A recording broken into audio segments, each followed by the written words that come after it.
प्रेम आसान नहीं है। 1,07,825 शब्द हिंदी शब्दकोश में है, जो विश्व के सभी भाषाओं में सबसे ज्यादा शब्दकोश आपके हिंदी में है, जिनके पालन पोषण में आप सभी लोग यहाँ पर बैठे इस कड़कड़ाती ठंड में ठंड किसी को लग नहीं रही है। निश्चित ही आपकी त्याग और तपस्या है। इतना बड़ा शब्दकोश होने के पश्चात इसमें केवल एक शब्द पूरे ब्रह्मांड में आपको मिलेगा, प्रेम, जिसकी परिभाषा नहीं है, बाकी सारे शब्दों की परिभाषा आपको मिल जाएगी। और आज बड़े बड़े नगरों महानगरों में जाइए, आप भी महानगर में ही बैठे हैं, हम भी महानगर से आते हैं, अयोध्या आपके बगल में है। प्रेम इतना दूषित हो गया है कि मोटरसाइकिलों पर टहलता हुआ दिखाई पड़ता है, लोग उसको प्रेम समझते हैं, हम उसको प्रेम नहीं कहते। प्रेम तो एक त्याग है, प्रेम एक तपस्या है, प्रेम एक साधना है, आसान नहीं है। बड़ा परिश्रम करना पड़ता है, बड़ी परीक्षाएं देनी पड़ती है और पास होना पड़ता है। मेरे ख्याल से ये जो परीक्षाएं आप लोग देते हैं, कोई IAS बनता, कोई IPS, इन सभी परीक्षाओं से बड़ा प्रेम की परीक्षा होती है, उसको पास करना कठिन होता है। तब मैं 4 पंक्तियां पढ़ता हूं, सुनिएगा। हमारे अभय सिंह निर्भीक हमारे छोटे भाई है, कविता में बहुत बड़े हैं, और बड़ी अच्छी बात है कि इनके जनपद में इनके साथ में पहली बार यहाँ का पाठ कर रहा हूँ, ये हमारे लिए बहुत बड़े गौरव की बात है। अब मैं क्या कहूँ आपसे, ये कमी हमसे नहीं है, आपसे। आपने आपकी कोई कमी नहीं, आपने तो अपने जनपद में इनके साथ सैकड़ों कवि सम्मेलन किया। अब चूंकि इनका एक पैर लखनऊ में रहता है, एक पैर यहाँ अम्बेडकर नगर में रहता है, हालांकि ये 2 नाव की सवारी यही कर सकते हैं, हम नहीं कर पाते। आइए बात प्रेम की कर रहे थे, 4 पंक्तियां पढ़ता हूँ। माननीय नेताजी, मैं आपके पास तक पहुंचे और आपके हाथ खुले, अगर चौथी पंक्ति आपके पास पहुंच जाए, लगे कि इस छोटे से रचनाकार ने कोई बड़ी बात कहने पर सलीके से सफलता पाई हो, तो मुझे एहसास करा देना और यहीं से इस कवि सम्मेलन को कवि सम्मेलन बना दीजिएगा।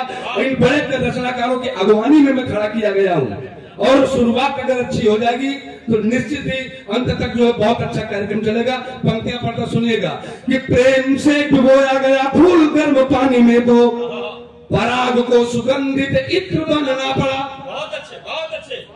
पराग एक औषधीय दवाई है, जीवन देती है, इत्र लगाया और उड़ गया, लेकिन प्रेम के वशीभूत होकर वो पराग अपने अस्तित्व को समाप्त करता है, इत्र बनता। पंक्तियां निवेदित करता सुनिएगा कि प्रेम से डुबोया गया फूल गर्म पानी में, तो पराग को सुगंधित इत्र बनना पड़ा।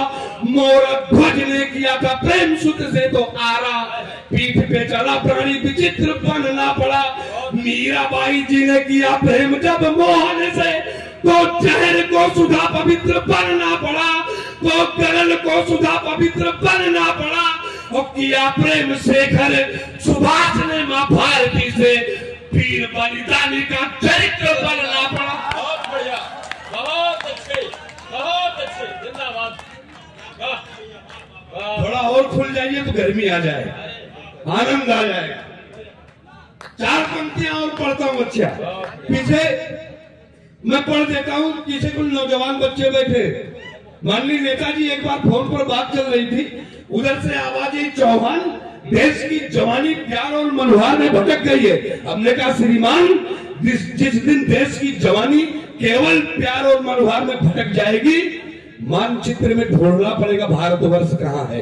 क्या बात करते हैं, इन नौजवानों के दम पर ही तो भारतवर्ष जिंदा है और आगे बढ़ रहा है। तब मैंने अगर मैंने सही वकालत आपकी की है, तो एक भी हाथ खामोश न रखना, मैंने आपकी वकालत की सुनना।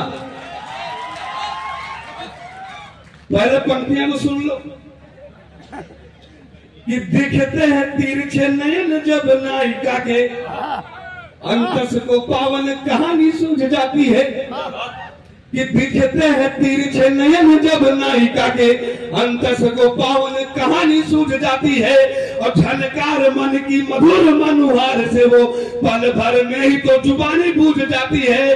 किंतु जब कानों में चुनौती भरी ललकार, सीमा पर क्रूर शत्रुओं की गूंज जाती है, सीमा पर क्रूर शत्रुओं की गूंज जाती है, तब प्रेम मातृभूमि के प्रति उमड़ते ही आंख बंद करके जवानी छूट जाती है। आंख बंद करके जवानी छूट जाती है। तो 4 पंक्तियां अच्छा और पढ़ देता हूं। 4 पंक्तियां वो कविता में पढ़ूंगा, लेकिन 4 पंक्ति और पढ़ दूं। अभी सभी लोग खुले नहीं है, मैं अपने आप को आपके लायक बना रहा हूं। मैं ये कतई नहीं कह सकता कि आपको लायक बना रहा हूं, आपको है ही, अभी हम ही थोड़े से नालायक हैं। इसलिए मैं अपने आप को लायक बनाने का प्रयास कर रहा हूं। 4 पंक्तियां पढ़ता हूं और चुनौती देता हूं तुम्हें, जरा अपने माननीय नेताजी से सीखना कितना त्याग और तपस्या करना पड़ता है इतना बड़ा सब बनाने के लिए। तो मैं 4 पंक्तियां पढ़ता, सुनिएगा। दही को पिलोर के निकाल पाए घृत नहीं, तो बताओ फिर वो मथानी किस काम की। कि दही को पिलोर के निकाल पाए घृत नहीं, तो बताओ फिर वो मथानी किस काम की। प्यास कोई झरना बुझा सके न लेस मात्र, तो बताओ नीर की रवानी किस काम की। सार कोई निकले न यदि अंत में कथा के, तो बताओ फिर वो कहानी किस काम की। तो बताओ फिर वो कहानी किस काम की। और देश के किसी भी काम में आ सके न यदि आप, तो बताओ फिर जिंदगानी किस काम की। तो बताओ फिर, अभी आनंद आया नहीं? अरे आनंद आ गया। ये वार्ड नंबर 1 कभी खामोश है। मैं 4 पंक्तियां पढ़ता हूं। माननीय नेताजी, कारगिल का युद्ध चल रहा था, दोनों तरफ से बमों की बरसात हो रही थी। एक बेटा आपके देश का ऐसा था जो एक हाथ में मौजर, दूसरे हाथ में तिरंगा, मौजर आग उगल रही थी, तब तक एक गोली उसके बाएं कंधे को छेद के निकल जाती है, लेकिन वो रुका नहीं। मां भारती की जय बोला, आगे बढ़ा। 4-6 दुश्मन खड़े थे, उनको भून दिया। तब तक 10-12 गोलियां उसके शरीर को बेच जाती है, फिर भी नहीं गिरा। 4 शत्रु और बचे तो उनको भी मौत के घाट उतार दिया। तत्पश्चात मां भारती की गोद में चिर निद्रा में सो गया। भाग्य देखिए, वो तिरंगा झंडा गिरा तो दूर नहीं गिरा, ऐसा गिरा कि उसके शरीर पर लिपट गया। वो नाम होता कैप्टन मनोज पांडे।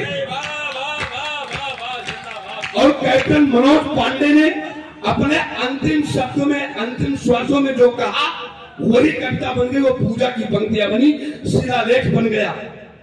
उसी के माध्यम से नए रंगरूटों को सिखाया जाता है, बताया जाता है। इसलिए मैं निवेदन करता हूं, कैप्टन मनोज पांडे की शहादत को कमजोर मत हो देना, जोरदार तालियों से उसके शहादत का अभिनंदन करना। कैप्टन मनोज पांडे ने क्या कहा, मैं पंक्तियां पढ़ता, सुनिएगा। कि बैरियों का झुंड देख रण बाकुरे हमारे, युद्ध के प्रवाह में नवीन धार डालेंगे। एक शस्त्र का प्रयोग किया रणभूमि पे, तो बदले में ब्रह्म अस्त्र हम 4 डालेंगे। दया भगवान करे, हम तो करेंगे नहीं, शत्रुओं के शीश का गले में हार डालेंगे।